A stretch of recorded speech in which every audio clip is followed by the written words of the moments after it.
Hello friends, आज मी पुन्हा तुमचे माझ्या पूजा फॅशन या यूट्यूब चॅनलवरती मनापासून स्वागत करते। तर आज मी तुम्हाला सांगणार आहे की ब्लाऊजच्या उंचीनुसार कटोरीचे टक्स किती घ्यायचे। कटोरीचे टक्स हे ब्लाऊजच्या उंचीनुसारच घ्यायचे असतात। तर आज मी तुम्हाला या व्हिडिओमध्ये एक चार्ट बनवून दाखवणार आहे की 11 ब्लाऊजची उंची असेल, 12 असेल तर त्याच्यानुसार टक्सची उंची किती घ्यायची। हे बघा, आता हे एक कटोरी आहे, 38 साईजची कटोरी आहे।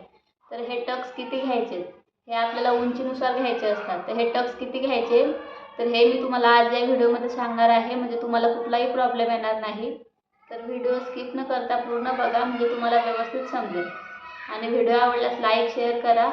अजूनही तुम्ही माझ्या चॅनलला सबस्क्राईब केलं नसेल तर प्लीज सबस्क्राईब करा, म्हणजे मी टाकलेला प्रत्येक व्हिडिओ तुमच्यापर्यंत पोहोचेल। तर चला आपण सुरू करूया चार्ट बनवायला।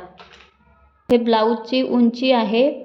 ब्लाऊजच्या उंचीनुसार कटोरीचे टक्सची उंची किती घ्यायची आणि रुंदी किती घ्यायची हे बघा, मी तुम्हाला इथे लिहून दाखवते। कटोरी टक्स उंची, कटोरी टक्स रुंदी किती घ्यायची असते। आता ब्लाऊजची उंची 11 किंवा 12 इंच असेल तर आपल्याला कटोरीच्या टक्सची उंची 2.25 इंच घ्यायची असते। म्हणजे हे 2.25 इंच घ्यायची असते आपल्याला उंची, तुम्ही बघू शकता। आणि रुंदी किती घ्यायची असते, 1.5 इंच घ्यायची असते। ही जी रुंदी आहे ना, ही 1.5 इंच घ्यायची। आता हे डबल फोल्ड केल्यावर ही 1.5 इंच घ्यायची आणि ही रुंदी 2.25 इंच घ्यायची। 11 किंवा 12 इंच ब्लाऊजची उंची असेल तर ही रुंदी आपण प्रत्येक उंचीनुसार घेत नसतो, रुंदी आपल्याला 1.5 इंचच ठेवावी लागते। आता हे फोल्ड केल्यानंतर ही जी रुंदी आहे ना, ही आपल्याला सेम ठेवावी लागते, फक्त उंचीमध्ये चेंज होतो। जशी ब्लाऊजची उंची असेल त्याची कटोरीची उंचीसुद्धा चेंज होते। त्यानंतर ब्लाऊजची उंची 12.5 असेल, 13 असेल किंवा 13.5 असेल तर आपल्याला कटोरीची उंची 2.5 इंच ठेवावी लागते। आणि रुंदी सेम असते, रुंदी 1.5 इंचच असते। ही रुंदी 1.5 इंच असते।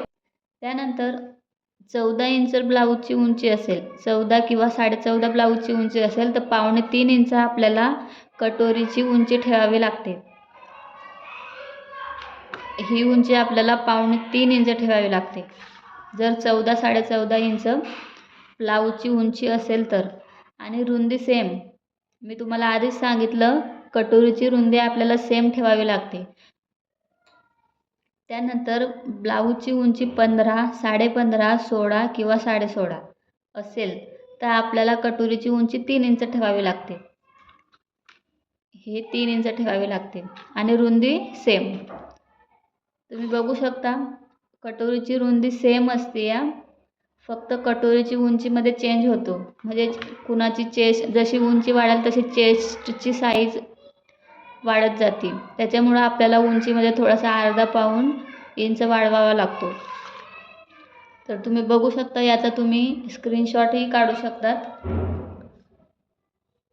की ब्लाऊजच्या उंचीनुसार आपल्याला कटोरीची उंची किती घ्यावी लागते। रुंदी सेम ठेवावी लागते। 11 12 असेल तर 2.25 इंच, 12.5 13 13.5 असेल तर 2.5 इंच। त्यानंतर 14 14.5 असेल तर 2.25 इंच, 15 ते 16.5 असेल तर 3 इंच ठेवायची। याच्यावरती आपण ब्लाऊजची उंची घेतच नसतो, 16.5 ही लास्ट आहे।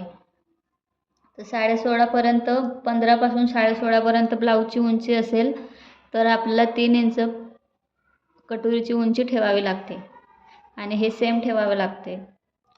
तर आय होप की तुम्हाला हा व्हिडिओ समजला असेल। ह्या चार्टचा तुम्ही स्क्रीनशॉट काढू शकता